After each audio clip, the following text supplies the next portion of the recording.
Hi everyone, now I'm going to be tying this fly here.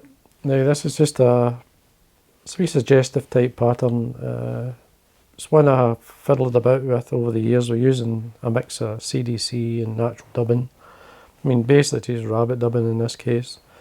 And colours, I'll show you as I go along. Now this is the fly I was catching the other day on. Now it was a size, well this here, this is the hook I was using. Now you could tie it in a straight hook if you wish, but I tied it on the curved hook, this one here, the Czech Nymph. Now you can tie it any size really, it's a good colour combination, and but I like this hook. This size, above and below and even smaller, work extremely well. Bead is a gold bead. Now you can change that as well. I've used fluorescent coloured beads, I've used silver, copper, black. Again, they seem to work some days. Gold's a kind of consistent one though. I've probably got a lot in gold before. Now, thread colour, I'm just, again, this is up to yourself. You can change the thread colour. In this case I'm using the fire orange as a good hot spot at the back as well as the head area. Always seems to work, especially for the brown trout and the grayling. They work for both. Even sea trout, I've had sea trout on this. So, and a pattern very close or similar to it, I actually caught a salmon on it last year. So basically a great all round fly.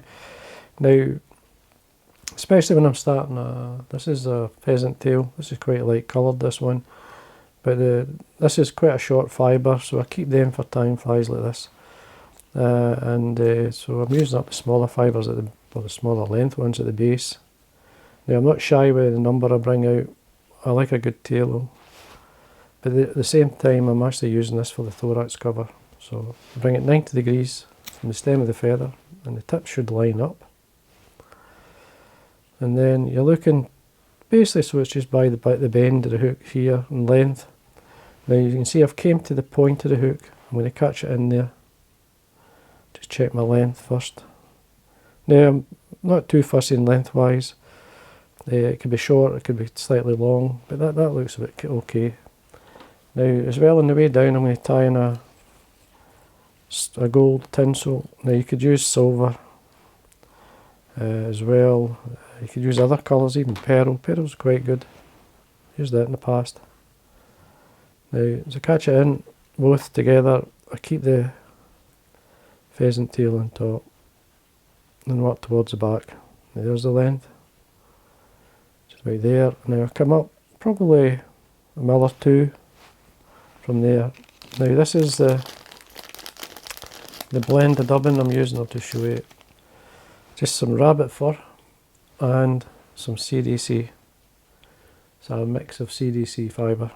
And I just sit and use up all the waste ends when I'm using CDC feathers. If I use a tip, I always keep the rest for dubbing and then I blend it. I use a small Krups coffee grinder just to blend the fur. So I've got a small tag of the fire orange thread at the back. This could be as thin or as heavy as you like. If it's caddis light, they're usually a wee bit heavier. If it's more dun light or small olives or so, you can reduce the thickness. As long as you get some sort of shape in the body. Now as you can see where I am here, I'm just checking my distance. I'm lifting up the waist ends. This is going to be a thorax cover. Now if I come around with a turn at the back, and then I just work my way up through. Looking around 4 or 5 turns if it's the right width anyway. 4 turns is fine, as long as you've got a bit of gold or whatever in it. Gives you a nice bit of flash. And just draw back these fibres, a wee quick look.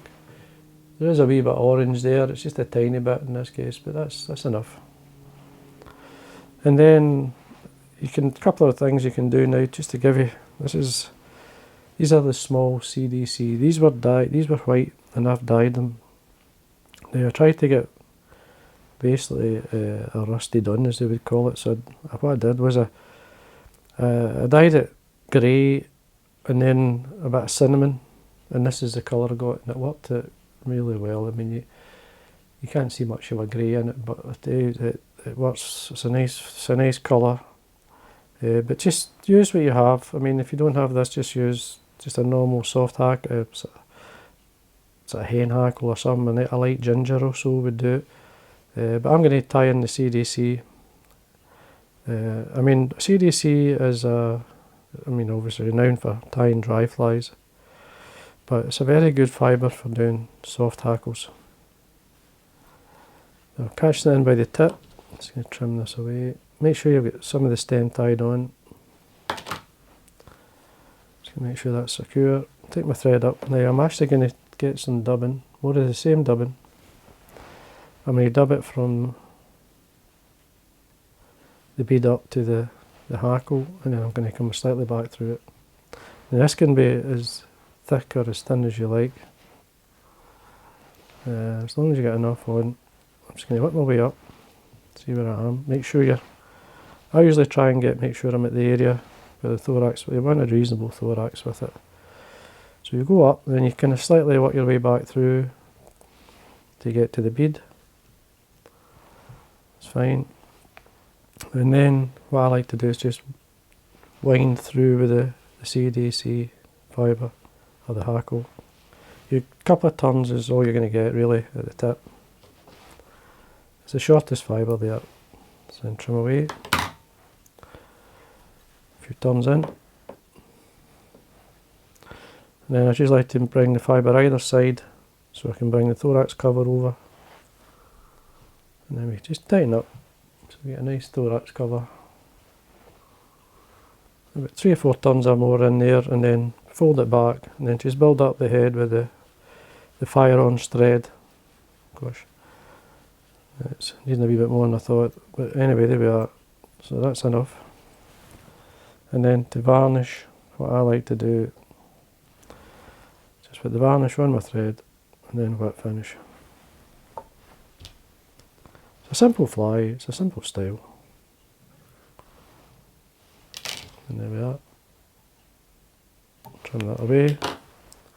Just come in with the edge of the scissors. Trim that off. And there we go. Now we can keep the legs long, or we can trim these. Now either works. It's up to yourself. I just look at it, see how fishy it looks. If it's a wee bit overdone. I mean, I don't like taking too much off. Especially, there's only a couple of tons of hackle there. It's a very fine fibre, there's a lot of movement in it, so I want to keep the movement. I don't want to take the movement away. I think I'll just keep it at that. That looks fine to me. If anything, you can maybe trim underneath. 1 or 2 fibres there, but I'm just going to leave it, to be honest with you. And that's it. That's the fly I was using. So, as I say, it's very mobile, does all the work itself really.